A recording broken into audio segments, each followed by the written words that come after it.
How much space do you need to live comfortably?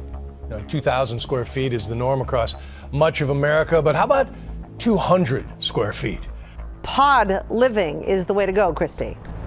Yeah, that's right. Peter Berkowitz says he's subletting, but it's not a typical unit. He turned a space in the living room into a personal pod. Pod living communities. But if it's really tiny and livable, that's something special. So an entire trend started. Ashley Marcoux is slumbering away, but she's not in her private bedroom.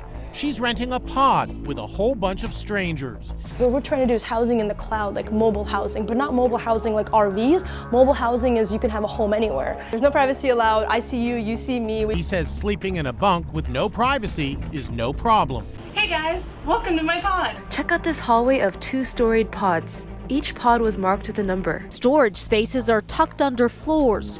Large windows create the illusion of space. The countertops fold out, the steps double as a sofa.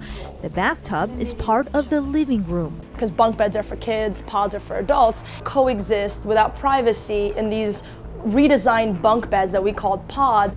It was a 1,200 square foot space, and I had this idea of putting 10 what we call pedestrians into the space. Take this house, crammed into a space the size of one parking spot. The width between the walls, just inches. Anything that you do here, you're on display. You have 1, 2, 3, 4, 5, 6 eyeballs on you, and that's how the community polices itself. If you snore, that's a problem. We call them dinosaurs or dinosaurs. If you're a dinosaur, you're extinct from the community. It also kind of reminds me of like adult summer camp. We very comfortably go upstairs to our pod, and we come into our pod with like a balcony view. You get your own pod, but you share everything else. You can put your suitcase underneath your pod. Everybody writes their name on their pods. And again, to make small spaces even smaller. Pod, what do you call Pedestrian. it? Pedestrian. Pedestrian. Are you a pedestrian? Yeah, I am. I don't think you want to prevent innovation. You literally write your name here. You're actually a community with names, and everyone gets a pedestrian numbers. You get 1 plate, 1 fork, 1 knife, and 1 cup. You get half of a fridge shelf. This may not seem like a comfy place to sleep, but it's actually very cozy and blocks out all sunlight, which makes it easier to sleep.